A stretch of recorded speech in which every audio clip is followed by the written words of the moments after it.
إن الحمد لله نحمده ونستعينه ونستغفره ونؤمن به ونتوكل عليه ونعوذ بالله من شرور أنفسنا ومن سيئات أعمالنا من يهده الله فلا مضل له ومن يضلله فلا هادي له أشهد أن لا إله إلا الله وحده لا شريك له وأشهد أن سيدنا ونبينا وحبيبنا وشفيعنا ومولانا محمدا عبده ورسوله صلى الله عليه وعلى آله وصحبه وسلم.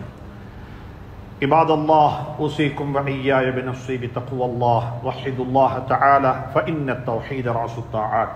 قد قال الله تبارك وتعالى بعد أعوذ بالله من الشيطان الرجيم بسم الله الرحمن الرحيم يريدون ليطفئوا نور الله بأفواههم والله متم نوره ولو كره الكافرون. அல்லாஹ்வின் நல்லடியார்களே, அன்பு சகோதர நண்பர்களே, பெரியவர்களே, அல்லாஹ்வை பயந்து அஞ்சி தக்வா செய்து அவனால் ஏவப்பட்ட ஏவல்களை எல்லாம் எடுத்து நடக்கும்படியாகவும் வேண்டாம் என்று சொல்லப்பட்ட விளக்கப்பட்ட அத்துணை வகையான பாவங்களை விட்டும் தன்னையும் தன்னை சார்ந்தோரையும் பாதுகாத்து விலகி நடந்து கொள்ளும்படியாக முதலாவதாக எனக்கும் அப்பால் உங்களுக்கும் ஞாபகம் ஊட்டிக் கொள்கின்றேன், வசியத்தும் செய்து கொள்கின்றேன், அன்பு கட்டளையும் பிறப்பித்துக் கொள்கின்றேன். அன்புக்குரிய இஸ்லாமிய சகோதரர்களே, பெரியவர்களே, நண்பர்களே, நாங்கள் அல்லாஹ்வினுடைய அருளினால் ஒரு தன்னிறைவு கொண்ட ஒரு நாட்டில் வாழ்ந்து கொண்டிருக்கின்றோம். இந்த நாட்டில் வாழக்கூடிய முஸ்லிம்களுடைய வரலாற்றை படித்து பார்க்கும் பொழுது பிறருடைய எந்த ஒரு உதவியும் இல்லாமல் எங்களுடைய சமூக வாழ்வுக்கு தேவையான அனைத்தையும் அதற்கு மேலுள்ளவைகளையும் அவர்களாகவே செய்து கொண்டிருக்கிறார்கள். உலக வரலாற்றை படித்து பார்க்கும் பொழுது அப்படிப்பட்ட நிகழ்வுகள் முஸ்லீம்கள் சிறுபான்மையாக வாழக்கூடிய நாடுகளில் மிக குறைவாகவே காணப்படுகிறது. இந்த நாட்டில் வாழக்கூடிய முஸ்லீம்கள் அவர்களுடைய ஜெனரசிட்டி, அவருடைய பெருந்தன்மை, சமூகத்துக்கு ஏதாவது செய்ய வேண்டும் என்ற மனப்பாங்கு, இது காலம் நெடுகிலும் இந்த நாட்டில் இந்த மண்ணில் வாழக்கூடிய வாழ்ந்தவர்களுடைய வரலாறாக இருந்து கொண்டே இருக்கிறது. இந்த நாட்டில் கட்டப்பட்டிருக்கூடிய 3500 பள்ளிவாசல்களாக இருக்கலாம், பாடசாலைகளாக இருக்கலாம், மதரசாக்களாக இருக்கலாம், மையவாடிகளாக இருக்கலாம். இப்படியாக இந்த சமூகத்துக்கு தேவையான எத்தனையோ அம்சங்கள், ஓஃபனேஜாக இருக்கலாம், சொல்லிக்கொண்டே போக முடியும். இன்னொரன்ன ஏற்பாடுகளை இந்த நாட்டில் வாழக்கூடியவர்கள் அவர்களுக்காக வேண்டியே செய்து கொண்டார்கள். இதற்கு அரசாங்கத்திடமிருந்தோ அல்லது வெளிநாடுகளில் இருந்து வந்த உதவிகள் என்று சொல்லியோ சொல்லக்கூடிய வரலாறுகள் மிக குறைவு.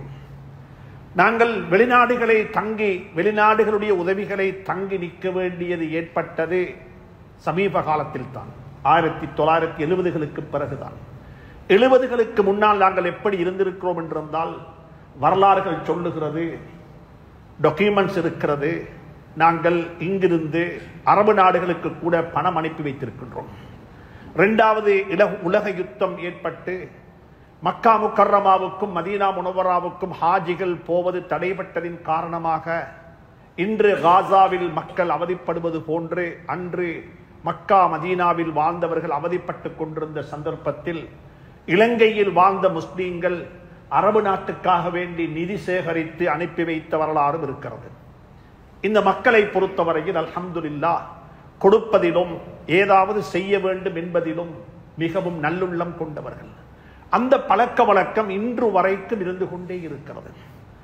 ஒவ்வொருவரும் அவரவருடைய கெப்பாசிட்டிக்கு மேல, ஒவ்வொருவரும் அவருடைய தகமைக்கு மேல ஏதாவது ஒன்றை செய்துவிட்டுத்தான் போக வேண்டும் என்ற ஒரு மனோநிலையில் இருந்து கொண்டு அல்ஹம்துலில்லாஹ் நம்மில் செய்யக்கூடியவர்கள் அதிகமானவர்கள் இருக்கிறார்கள். அல்லாஹ் சுப்ஹானஹு தஆலா அவர்கள் அனைவருக்கும் அல்லாஹ் மேலான அருள் செய்வானாக, அவருடைய வாழ்க்கையில் பரக்கத்து செய்வானாக. நாங்கள் தொழக்கூடிய பள்ளிவாசலாக இருக்கலாம், நாங்கள் கடைசியாக போய் அடக்கம் செய்யப்பட இருக்கின்ற மையவாடியாக இருக்கலாம், எங்களுடைய குழந்தைகள் ஓதக்கூடிய பாடசாலைகள் மதரசாக்களாக இருக்கலாம். அன்புக்குரிய நண்பர்களே, சகோதரர்களே, இப்படியாக ஏன் என்று சொன்னால் எங்களுடைய குழந்தைகள் படிக்கக்கூடிய அரச பாடசாலைகள் கூட இன்று அது அரசாங்கத்துக்கு சொந்தமானதாக இருந்தாலும் வரலாற்றை படித்து பார்க்கும் பொழுது அது எங்களுடைய முன்னோர்களால் கொடுக்கப்பட்ட காணி பூமியில தான் அந்த பாடசாலை இருக்கிறது. பிந்தின காலங்களில் 50களுக்கு பிறகு இந்த நாட்டுக்கு சுதந்திரம் கிடைத்ததற்கு பிறகு அவைகள் அனைத்தும் அரசமயப்படுத்தப்பட்டதல்லாமல் அது எங்களுக்கு சொந்தமானவைகள். இப்படியாக பார்க்கும் பொழுது அனைத்தையுமே செய்து வைத்திருக்கிறார்கள்.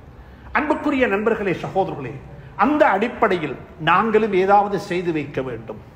சதகாவுடைய முக்கியத்துவத்தை பற்றி படித்து பார்க்கும் பொழுது குர்ஆன் அதை பற்றி விரிவாக கதைத்திருக்கிறது. ஸல்லல்லாஹு அலைஹி வஸல்லம் ஹதீஸுகள் அதை பற்றி மிக தெளிவாக பேசியிருக்கிறது. நான் இவ்வளவு பெரிய ஒரு டாக்குமெண்ட் எடுத்துக்கொண்டு வந்தேன், இதை பேசலாமான்னு கேட்டா இது ஒரு 3 மணித்தியாலம் பேச வேண்டிய தலையங்கம். சதகாவை பற்றி ஸல்லல்லாஹு அலைஹி வஸல்லம் எப்படி எங்களுக்கு சொல்லி தந்தார்கள். சதகா என்பது கொடுப்பது மட்டுமல்ல, நான் ஒன்றை கொடுத்துட்டேன் ஒன்றை ரிசீவ் பண்ணிட்டேன் மட்டுமல்ல, அதுக்கு பின்னுக்கு இருக்கிற தத்துவங்கள் யதார்த்தங்கள். சுப்ஹானல்லாஹ், ஸல்லல்லாஹு அலைஹி வஸல்லம் ஒரு கட்டத்தில் சொன்னாங்க, ஆதமுடைய மகனுக்கு அல்லாஹ் சுப்ஹானஹு தஆலா எம்மாத்திரமோ செல்வம் செழிப்பாக வாழ வைத்திருக்கிறான். ஆனா ஞாபகத்தில் வச்சுக்கோங்க, அதுல உங்களோடது என்ன தெரியுமா? நீங்க அனுபவித்ததும் திண்டதும் உடுத்ததும் கொடுத்துட்டு போனதும் மட்டும்தான். நீங்க வச்சுட்டு போறது உங்களுடைய அல்ல. நாங்க எங்கேயுமே காண இல்லை ஒரு ஜனாசாவை வச்சுக்கொண்டு அவர் விட்டுட்டு போனதை பத்தி யாருமே சொல்ல மாட்டாங்க. அவர் கொடுத்துட்டு போனத மக்கள் பெருமையாக பேசுவாங்க. இவர் ஒரு பள்ளி கட்டினாரு, அவர் அதை செஞ்சாரு, இதைத்தான் சொன்னாங்க ஸல்லல்லாஹு அலைஹி வஸல்லம். ஒரு நாள் காலையில ஸல்லல்லாஹு அலைஹி வஸல்லம் வீட்டை விட்டு வெளியே போகும் பொழுது ஆயிஷாவுடைய வீட்டில் ஒரு ஆடு இருந்தது. மாலையில வந்து பார்த்தாங்க, அந்த ஆட்டை அறுத்து இருக்கிறாங்க. கேட்டாங்க, மா பக்கியத் யா ஆயிஷா, ஆயிஷா இந்த ஆட்டில் என்ன எஞ்சி இருக்குதுன்னு கேட்டாங்க. சொன்னாங்க ஆயிஷா சித்திகா ரலியல்லாஹு தஆலா அன்ஹா, யா ரசூலல்லாஹ், நான் 3இல் 2 2/3 கொடுத்துட்டேன், தர்மம் செஞ்சுட்டேன். 2/3 தர்மம் செஞ்சுட்டு நான் 1/3 எங்களுக்கு வச்சு கொண்டிருக்கிறேன். 1/3 தான் பேலன்ஸ் ஆக இருக்குதுன்னு சொன்னாங்க. ஸல்லல்லாஹு அலைஹி வஸல்லம் என்ன தெரியுமா சொன்னாங்க? இல்ல ஆயிஷா, 2/3 பேலன்ஸ் ஆக இருக்குது, 1/3 தான் அழிஞ்சிட்டுன்னாங்க. கொடுத்தது தான் எங்கடது, வச்சுக்கொண்டது எங்கடதல்ல. இது ஹஜ்ரத் ரசூலுல்லாஹி ஸல்லல்லாஹு அலைஹி வஸல்லம் தந்த மனைவிமாருக்கும் இதை சொல்லி கொடுத்தாங்க. இன்னும் ஒரு கட்டத்தில் ஸல்லல்லாஹு அலைஹி வஸல்லம் சொன்னாங்க, சதகாவை பத்தி சொல்லும் பொழுது, சதகா எப்படிப்பட்டது ஒன்று தெரியுமா? நீங்க ஒன்றை கொடுத்தா எங்க எல்லாருக்கும் என்ன தெரியுமா விருப்பம்? நாங்க ஒரு இன்வெஸ்ட்மெண்ட் பண்ணோம், அதுக்கு ப்ராஃபிட் கிடைச்சு கொண்டே இருக்கும். பிக்ஸான ஒரு இன்கம், நிலையான ஒரு ப்ராஃபிட் எங்களுக்கு வந்து கொண்டே இருக்கணும். அது ப்ராஃபிட் எவ்வளவு கூட கிடைக்குதோ அவ்வளவுக்கு அதுக்கு சந்தோஷம் எங்களுக்கு வரும். அல்லாஹ் சுப்ஹானஹு தஆலா அதே மாதிரி சொல்றான், நீ தர்மம் செய், உன் தர்மத்தை நான் வளர்ப்பேன். தயவு செஞ்சு நீ வட்டி வாங்காதே, உன் வட்டியை நான் அழிச்சிடுவேன். உன் வட்டி உன்னை பிச்சைக்காரனாக மாற்றும், உன் தர்மம் உன்னை கொடையாளியாக உன்னை செல்வந்தனாக மாற்றும். மஸலுல்லதீன யுன்ஃபிகூன அம்வாலஹும் ஃபீ ஸபீலில்லாஹ், அல்லாஹ்வுடைய பாதையில. இங்க அல்லாஹ்வுடைய பாதை என்று சொல்லும் பொழுது அது ஜிஹாதுல மட்டுமல்ல, ஒரு அனாதைக்கு செலவழிப்பது, ஒரு ஏழைக்கு செலவழிப்பது, நோயாளிக்கு செலவழிப்பது, பள்ளிவாசலுக்கு செலவழிப்பது, குடும்பத்துக்கு செலவழிப்பது, ஏன் மனைவிக்கு செலவழிப்பது கூட. அன்புக்குரிய நண்பர்களே, சகோதரர்களே, மஸலுல்லதீன யுன்ஃபிகூன அம்வாலஹும் கமஸலி ஹப்பத்தின் அன்பதத் ஸபஅ ஸனாபில ஃபீ குல்லி சும்புலத்தின் மிஅத்து ஹப்பா. அன்புக்குரிய நண்பர்களே, சகோதரர்களே, ஸல்லல்லாஹு அலைஹி வஸல்லம் அழகா குர்ஆன் அழகான ஒரு உதாரணத்தினூடாக ஒரு மணி, ஒரு நெல்லு எப்படி ஒரு கதிராக மரமாக முளைத்து அதில் 1000 நூற்றுக்கணக்கான 700க்கு மேற்பட்ட நெற்கள் வந்து அதனூடாக இன்னும் எத்தனையோ மரங்கள் உருவாகி எப்படி இந்த ஒரு நெல்லை நான் வளர்க்கிறேனோ, அல்லாஹ் சொல்லுகிறான், எனக்கு ஒரு நெல்ல ஒரு மரமாக, அந்த மரத்தினூடாக 700 நெற்கதிர்களாக, அதை விரும்பின அதை விட கூடுதலாக எனக்கு செய்ய முடியும் என்றிருந்தால் உன் தர்மத்தை எனக்கு வளர்க்க முடியாதா என்று சொல்லி அல்லாஹ் சுப்ஹானஹு தஆலா எங்களிடத்தில் கேள்வி கேட்கின்றான். எனவே அன்புக்குரிய நண்பர்களே, சகோதரர்களே, இதுவும் ஒரு பாடம், படிக்க வேண்டிய பாடம். நாங்க சதக்கா கொடுக்கிறோம் என்றா அது அழிஞ்சு போக இல்லை, அது ஒரு இன்வெஸ்ட்மெண்ட் பண்ணி இருக்கிறோம். சுப்ஹானல்லாஹ், அந்த இன்வெஸ்ட்மெண்ட் அல்லாஹ் வளர்க்கிறான். மூணாவது ஒன்று சொன்னாங்க ஸல்லல்லாஹு அலைஹி வஸல்லம், தர்மம் செய்யக்கூடிய ஒவ்வொருத்தருக்கும் மூணாவது சொல்லப்பட்ட கர்மம் என்ன தெரியுமா? இமாம் இப்னுல் கய்யிம் ரஹ்மத்துல்லாஹி அலைஹி ஜாதுல் மஆதுல குறிப்பிடுறாங்க, ஒரு அழகான வார்த்தை சொல்றாங்க. ஸல்லல்லாஹு அலைஹி வஸல்லம் அவர்களை போல கொடுக்கிறதுக்கு யாரையுமே நீங்க கண்டிருக்க மாட்டீங்க. கொடுப்பாங்க, கொடுத்து கொண்டே இருப்பாங்க. ஆனா ஒன்று சொன்னாங்க ஸல்லல்லாஹு அலைஹி வஸல்லம், நீங்க கொடுக்கணும், ஆனா கொடுப்பதின் காரணமாக நீங்க ஏழை ஆகிடக்கூடாது. உங்களுக்கு தேவையானதை வச்சுக்கொண்டு தான் கொடுக்கணும். எல்லாத்தையும் கொடுத்துட்டு நீங்க பிச்சைக்காரனாக ஆகும் கொண்டு மார்க்கம் சொல்ல இல்லை. நீங்க எல்லாத்தையும் எழுதி கொடுத்து ஒன்றும் இல்லை, நான் ஜீரோ மேன் ஆகி ஜீரோ ஹேண்ட் ஒன்றும் இல்லை என்று சொல்லக்கூடாது. அப்படி அல்ல, அப்படி ஸல்லல்லாஹு அலைஹி வஸல்லம் மௌத்தாகவும் இல்லை. அப்படி மௌத்தாகாத்தினால தான் ஹஜ்ரத் ஃபாத்திமா ரலியல்லாஹு தஆலா அன்ஹா ஹஜ்ரத் ரசூலுல்லாஹி ஸல்லல்லாஹு அலைஹி வஸல்லம் மௌத்தானதுக்கு பிறகு வந்து கேட்டாங்க, இந்த வாப்பட அனந்தர சொத்துல பங்கு இருக்குதான்னு கேட்டாங்க. பின்ன வாப்பட அனந்தர சொத்துல பங்கு தாங்கன்னு கேட்கிறேன்டா, அது ஃபாத்திமாவுக்கு தெரியும் வாப்புக்கு சொத்து இருந்துச்சு. எல்லாத்தையும் கொடுத்துட்டு எம்டி ஹேண்ட் ஒன்றுமில்லாம மௌத்தாகணும்ன்றது இல்ல. ஆனா எங்கள்ல எல்லாருக்கும் தெரியும் ஒரு விஷயம் தெரியும். என்ன விஷயம் தெரியுமா? ஸல்லல்லாஹு அலைஹி வஸல்லமுடைய வீட்டுல 3 மாதம் நெருப்பு பத்தல்ன்றது ஹதீஸ் எல்லாருக்கும் தெரியும். ஆனா கொஞ்ச பேருக்கு தான் தெரியும் ஸல்லல்லாஹு அலைஹி வஸல்லம் மௌத்தாகக்குள்ள ஒரு வருஷத்துக்கு தேவையான ஏற்பாடுகளை 9 குடும்பத்துக்கும் செஞ்சுட்டு தான் மௌத்தானாங்க. 9 குடும்பத்தையும் வெல்தியாக வச்சாங்க. 9 குடும்பமும் சொந்த வீடு, 9 குடும்பத்துக்கும் தேவையான செலவுக்கு தேவையான ஏற்பாடுகளை செய்து விட்டுத்தான் ஸல்லல்லாஹு அலைஹி வஸல்லம் மௌத்தானார்கள். அதையும் படித்துக் கொள்ளுங்கள். அன்புக்குரிய நண்பர்களே, சகோதரர்களே, ஸல்லல்லாஹு அலைஹி வஸல்லம் சொன்னாங்க, சதகாவை பத்தி சொல்லும் பொழுது ஒரு விஷயம் சொன்னாங்க, நல்லா புரிஞ்சுக்கோங்க. அந்த விஷயத்தை இமாம் இப்னுல் கய்யிம் ரஹ்மத்துல்லாஹி அலைஹி சொல்றாங்க, கானல் அதாஉ வஸ்ஸதகத்து அஹப்பு ஷைஇன் இலைஹி. வணக்க வழிபாடுகளில் தொழுகை இருக்கிறது, தொழுகை இருக்கிறது, தஹஜ்ஜத் இருக்கிறது, திலாவத் இருக்கிறது, ஜிக்ருல்லாஹ் இருக்கிறது.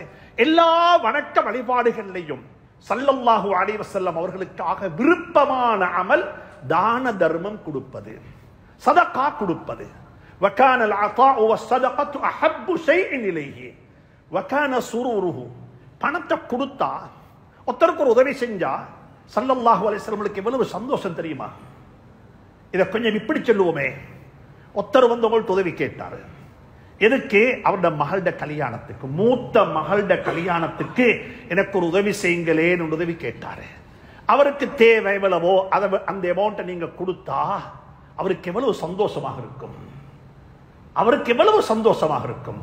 வாங்கினவர் தேவையை கேட்டு வந்தாரு, மகளோட கல்யாணம் செய்யணும், இவ்வளவு செலவு இருக்குது, அந்த அமௌண்ட்டை நீங்க அவருக்கு அப்படியே தூக்கி கொடுத்துட்டா அவருக்கு எவ்வளவு சந்தோஷம், அவருக்கு எவ்வளவு துஆ, அவர் எவ்வளவு சந்தோஷப்படுவார்டா. அந்த சந்தோஷத்தை எங்களுக்கு மட்டிட முடியாது. இமாம் இப்னுல் கய்யிம் ரஹ்மத்துல்லாஹி அலைஹி சொல்றாங்க, ஸல்லல்லாஹு அலைஹி வஸல்லம் அவர்களுடைய சந்தோஷம் எவ்வளவு தெரியுமா? அந்த ரிசீவ் பண்ணின வாங்கினவருடைய சந்தோஷம் எவ்வளவு சந்தோஷமோ அதை விடவும் ஸல்லல்லாஹு அலைஹி வஸல்லம் சந்தோஷப்படுவார்கள். ஏன் தெரியுமா காரணம்? ரிசீவ் பண்ணினவர் வாங்கினவருடைய சந்தோஷம் இருக்குதானே, அது எதுவரைக்கும் தெரியுமா? 2வது மகளோட கல்யாணம் வரைக்கும் தான். 2வது மகளோட கல்யாணம் வரக்குள்ள இந்த பிரச்சனை அவருக்கு மீண்டும் வரும், அவர் இன்னும் ஒத்தட்ட போக வேண்டி வரும். ஆனா கொடுத்தவருடைய சந்தோஷம் இருக்குதானே, சக்கராத்திலையும் அது ஞாபகத்துக்கு வரும், சக்கராத்திலையும் ஞாபகத்துக்கு வரும். நான் கொடுத்திருக்கிறேன், ஒரு குமர காரியத்துக்கு செஞ்சிருக்கிறேன், அதனால் ஒரு புள்ள கிடைச்ச, அந்த புள்ள பள்ளியில் இமாமாக இருக்குது. சுப்ஹானல்லாஹ், அப்படிப்பட்ட சந்தோஷப்படக்கூடிய மக்கள் எங்களுக்கு மத்தியில் வாழத்தான் செய்கிறார்கள். இதைத்தான் சொல்றாங்க இமாம் இப்னுல் கய்யிம் ரஹ்மத்துல்லாஹி அலைஹி, வகான சுரூருஹு வஃபர்ஹுஹு வமா பிமா யுஅதீஹி அக்ஸரு மின் சுரூரில் ஆஹிர். வாங்கிக் கொண்டு போகக்கூடியவருடைய சந்தோஷத்தை காட்டிலும் கொடுத்த ஸல்லல்லாஹு அலைஹி வஸல்லம் சந்தோஷம் அதிகமாக இருக்கும் என்ற கருத்தை இப்னுல் கய்யிம் ரஹ்மத்துல்லாஹி குறிப்பிட்டிருக்கிறார். இதைத்தான் சொல்றாங்க ஸல்லல்லாஹு அலைஹி வஸல்லம். இமாம் ஷாபி ரஹ்மத்துல்லாஹி இன்னொரு கருத்து சொல்றாங்க, ஒருவருடைய சதகாவை அல்லாஹ் ஏற்றுக்கொள்ள மாட்டான். எதுவரைக்கும் தெரியுமா? எதுவரைக்கும் என்று சொன்னா, வாங்கிக் கொண்டு போறவர் எவ்வளவு சந்தோஷமாக போறாரோ, எவ்வளவு ஒரு தேவையை ஃபில்ஃபில் பண்ணி கொண்டு போறாரோ, அதை விடவும் எனக்கு இந்த தர்மம் தேவை, இந்த சதகா தேவை, இதனுடைய நன்மை தேவை என்று ஒருவர் எண்ணாத வரையில அவருக்கு அந்த சதகா சதகாவாக மாட்டாது என்ற கருத்தை இமாம் ஷாபி ரஹ்மத்துல்லாஹி அலைஹி குறிப்பிட்டிருக்கிறார்கள். எனவே அன்புக்குரிய நண்பர்களே, சகோதரர்களே, சதகா ஒன்று செய்யும் பொழுது அந்த சதகாவினுடைய நன்மை முழுக்க முழுக்க எங்களுக்குத்தான் வந்து சேரும். அல்ஹம்துலில்லாஹ். ஆனா குர்ஆன் 2 விஷயத்தை மட்டும் சொல்லுது. சதகா ஒருத்தர் சதகா செஞ்சிட்டா அந்த சதகாவை யாராலையும் இல்லாமக்கேலாது. அந்த சதகாவை அல்லாஹ் பாதுகாத்துடுவான். அது அல்லாஹ் சீல் பண்ணி அப்படியே வச்சிடுவான். நாளை கியாமத்தில் உங்களோட கையில தந்துடுவான். நீ திறந்து பார்த்துக்கோ, எவ்வளவு லாபம் எப்படி வந்திருக்குது, இதனுடைய ப்ராஃபிட் என்ன, இந்த இன்வெஸ்ட்மெண்ட் நான் எப்படி வளர்த்திருக்கிறேன், அது எங்களோட கையில கிடைக்கும். நாங்கள் எடுத்து வாசிச்சு பார்ப்போம். அதுல பள்ளி கட்டப்பட்டிருக்குது, மதரசா செய்ய, நான் ஒன்றுமே செய்ய இல்லை. ஆனா நான் ஒருத்தருக்கு சதக்கா ஒன்று கொடுத்தேன், அவர் ஒரு கடை திறந்தாரு, அந்த கடையால் அவர் வியாபாரம் செஞ்சாரு, அவர் கோடீஸ்வரனாக மாறிட்டாரு, அவர் பள்ளி கட்டி இருக்கிறாரு, அந்த பள்ளி என் அக்கவுண்ட்லயும் வரவு வைக்கப்படும். சுப்ஹானல்லாஹ். அல்லாஹ் என்ற சதக்காவை வளர்த்துட்டான். என்ற சதக்கா எங்கேயோ என்னென்னமோ செய்து. அன்புக்குரிய நண்பர்களே, சகோதரர்களே, என்னோட சதக்காவை யாராலையும் அதை இல்லாமக்கேலாது, அது அப்படியே இருக்கும். ஆனா குர்ஆன் சொல்லுது, எங்கட 2 ஆட்டிடியூட்டால எங்கட சதக்கா இல்லா போயிடும். இத குர்ஆனுடைய ஆயத்து சூரத்துல் பக்கரா அல்லாஹ் சுப்ஹானஹு வ தஆலா இத சொல்றான். இதுதான் இன்றைக்குள்ள மெசேஜ் உங்களுக்கு. ஒன்று அல்லாஹ் சொல்றான், லா தப்திலு ஸதகாத்திக்கும் பில் மன்னி வல் அதா. சதக்கா என்றத நீங்க செய்யும் பொழுது எப்படி தெரியுமா செய்யணும்? அல்லாஹ்வுக்காக வேண்டித்தான் செய்யணும். முகஸ்துதியை கொண்டு பிரபல்யத்தை கொண்டு நான் தான் செஞ்சேன் என்பதை கொண்டு என்னால தான் முடியும் என்றதை கொண்டு உங்களோட சதக்காவை நீங்க பாலாக்கி விட வேண்டாம். நானும் நீங்களும் பெருமைப்படுறதுக்கு கொண்டுமே இல்லை. அல்லாஹ் எனக்கு தந்ததை நான் செலவழித்திருக்கிறேன், அவ்வளவுதான். நீ தந்தாய், உன்ட விருப்ப பிரகாரம் நான் செலவழிச்சிருக்கிறேன், யா அல்லாஹ் நீ ஏற்றுக்கொள்வாயாக என்று சொல்லி அல்லாஹ்விடத்துல கையேந்திரத்தை தவிர வேறொன்றுமே கிடையாது. அல்லாஹ் சொல்றான், ரியா முகஸ்துதியை கொண்டு பேரு போட்டு நான் தான் செஞ்சேன் என்று சொல்லி யாரும் என்ன செய்ய வானம், பெருமடித்துக் கொள்ள வானம். பெருமை என்பது நீங்க பேரு போடுறதல்ல, நீங்க ரோட்ல நான் ஒரு சதக்கா ஒன்று செஞ்சேன் என்று சொல்லுவதல்ல.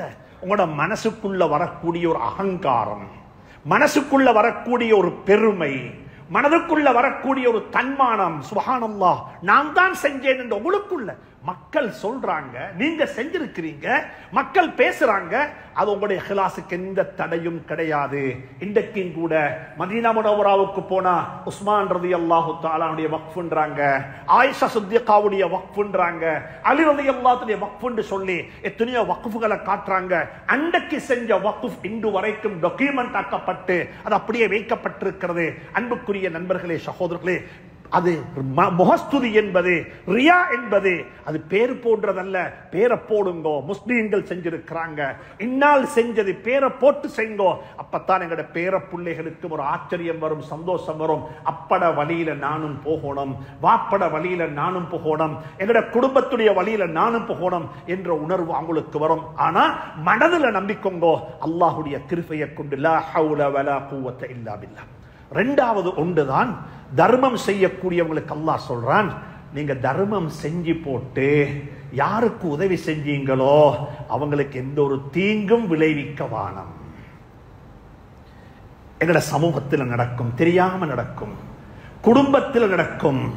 தங்கச்சிக்கு உதவி செஞ்சிருப்போம், நானுக்கு ஏதாவது செஞ்சிருப்போம், குடும்பத்தில் இன்லோஸ் ஃபேமிலிக்கு ஏதாவது செஞ்சிருப்போம், இல்ல கேட்டு வந்தவருக்கு ஏதாவது கொடுத்திருப்போம். ஆனா அவரு கொஞ்சம் என்ன மதிக்க இல்ல, எனக்கு தர வேண்டிய ரெஸ்பெக்ட தர இல்ல, எனக்கு செய்ய வேண்டியதை செய்ய இல்ல, என் வீட்டு கல்யாணத்துக்கு வர இல்ல, என்னோட கொஞ்சம் மோசமா நடந்து கொண்டாரு. அப்ப என்ன தெரியுமா செய்வோம்? நாங்க செஞ்சதெல்லாம் செஞ்சு காட்ட ஆரம்பிச்சிருவோம். இப்ப நான் இப்படி செஞ்சேன் அவனுக்கு, நான் இப்படி கொடுத்தேன் அவனுக்கு. அல்லாஹ் சொல்றான், தயவு செஞ்சு நீ செஞ்சதை சொல்லி காட்டி இல்லாமலாக்கி கொள்ளாதே. நீ செஞ்சது யாருக்கு தெரியுமா? எனக்கு. அது என்னோட நீ விட்டு விடு, நான் அதை பார்த்துக் கொள்றேன். நீ அதை பைத்து மறுவா அதுல பைத்து கையடிக்க வேண்டாம். நீங்க மறுவா அதுல பைத்து அதை இல்லாமக்கொள்ளவானம். நாங்க செய்யக்கூடிய சதகாவை, நாங்க செய்யக்கூடிய தர்மத்தை, நாங்க செய்யக்கூடிய நன்கொடைகளை இல்லாமலாக்கிறதுக்கு ரெண்டே ரெண்டு வழிதான். ஒரு வழி எங்களுடைய மனோநிலையில வரக்கூடிய தற்பெருமை, பெருமையின் காரணமாக அது இல்லாமலாகிவிடும். இரண்டாவது, கொடுத்ததுக்கு பிறகு யாருக்கு கொடுத்தோமோ அவங்களுக்கு சொல்லி காட்டுறது, நான் உனக்கு இவ்வளவு கொடுத்தேன், நான் அவருக்கு இவ்வளவு கொடுத்தேன், அது ஏண்டதான் வீடு, நான் தான் ஹெல்ப் பண்ணினேன், நான் தான் இப்படி செஞ்சேன். அன்புக்குரிய நண்பர்களே, சகோதரர்களே, இது செய்ய வானம். குடும்பத்துக்கு செஞ்சீங்களா, சுப்ஹானல்லாஹ், அதனுடைய நன்மைகள் வேற, அதனுடைய நன்மைகள் வேற. உலமாக்கள் எழுதியிருக்கிறாங்க, ஒரு நன்மையான கர்மத்தினுடைய நலவையும் ஒரு பாவத்தினுடைய கெடுதியையும் உங்களோட ஜீவிய காலத்திலேயே நீங்க பார்க்கணும்டா அது குடும்பத்துக்கு செய்யற நலவும் குடும்பத்துக்கு செய்யற துரோகமும் தான். இதை ஞாபகத்தை வச்சுக்கோ. இந்த வார்த்தைய நானும் நீங்களும் செய்யக்கூடிய ஒரு சதகாவினுடைய, ஒரு நன்மையான கர்மத்தினுடைய, ஒரு நலவினுடைய நலவுகளை உலகத்திலே கண்ணால பார்க்கணும் என்றார். இந்த கண்ணால பார்க்கணும். சம்டைம் நாங்க தொழுவோம், அதுகளுக்கு தென்படாது. துஆ கேட்டு தஹஜ்ஜத்தில் தென்பட மாட்டாது. ஆனா சொல்றாங்க ஸல்லல்லாஹு அலைஹி வஸல்லம், உலகத்தில் உண்ட கண்ணால நீ செஞ்ச நலவினுடைய நலவை பார்க்கணும். அதே போல நீ செஞ்ச ஒரு கெடுதியினுடைய கெடுதிய இந்த உலகத்திலே பார்க்கணும்டா அதுக்கு இருக்கிறது ஒரே ஒரு அமல் என்ன தெரியுமா? அது குடும்பத்தை சேர்ந்து வாழுவதும் குடும்பத்தை துண்டித்து வாழுவதும். நான் பல தடவைகள் இந்த மிம்பர்ல சொல்லி இருக்கிறேன். மக்களிடத்தில் எத்தனையோ தனவந்தர்கள் இருக்கிறாங்க. ஊருக்கு, நாட்டுக்கு, பள்ளிக்கு, கம்யூனிட்டிக்கு, ஃபவுண்டேஷன்ஸுக்கு அள்ளி அள்ளி கொடுப்பாங்க. குடும்பத்துக்கு கொடுக்க மாட்டாங்க, சொந்தங்களுக்கு கொடுக்க மாட்டாங்க, சொந்தங்களை சேர்த்துக் கொள்ள மாட்டாங்க. அல்லாஹ் சுப்ஹானஹு வ தஆலா அந்த பாவத்தை விட்டு முன்னே உங்களை பாதுகாப்பாங்க. தர்மம் செய்யுங்கோ, சதகா கொடுங்கோ, ஒரே ஒரு நியத்தோட கொடுங்கோ. வாங்கக்கூடியவரை விடவும், அந்த ஃபவுண்டேஷனை விடவும், இந்த பள்ளியை விடவும், அந்த ஓர்ஃபனேஜை விடவும், இந்த மதரசாவை விடவும் இந்த சதகாவின் பக்கம் நான் தேவையுள்ளவன். இது நான் கொடுக்க இல்ல, இது நான் இன்வெஸ்ட் பண்றேன். இது நான் கொடுக்க இல்ல, இது நான் சேகரிக்கிறேன். இது ஏண்ட அக்கவுண்ட்ஸ்ல இருந்து போக இல்ல, இது ஏண்ட அக்கவுண்ட்ஸ்ல அட் ஆகுது. இதைத்தான் எங்கட மார்க்கம் சொல்லி தந்திருக்குது. மௌத்தாகக்குள்ள எப்படி தெரியுமா மௌத்தாகணும்? சிரிச்சுக்கொண்டே மௌத்தாகணும். ஃபலௌலா இதா பலகத்தில் ஹுல்கூம், கொடுக்காதவங்க மௌத்தாகும் பொழுது எப்படி தெரியுமா மௌத்தாகுவாங்க? லௌலா அஹர்தனி இலா அஜலின் கரீப் ஃபஅஸ்ஸதக். யா அல்லாஹ், தர்மம் செய்ய கிடைக்க இல்ல, தர்மம் செஞ்சுட்டு வாரேன், எனக்கு அவகாசம் தாண்டுத்தான் கேட்பாங்க. அந்த சந்தர்ப்பம் வாரத்துக்கு முன்னாலேயே சதகாக்கள் கொடுத்து, தர்மங்கள் செய்து, நல்லவைகளை செய்து, நிலையான தர்மங்களை செய்யுங்கோ. வெறுமனே ஃபீட் பண்றதல்ல, டெவலப்மெண்ட் செய்யுங்கோ.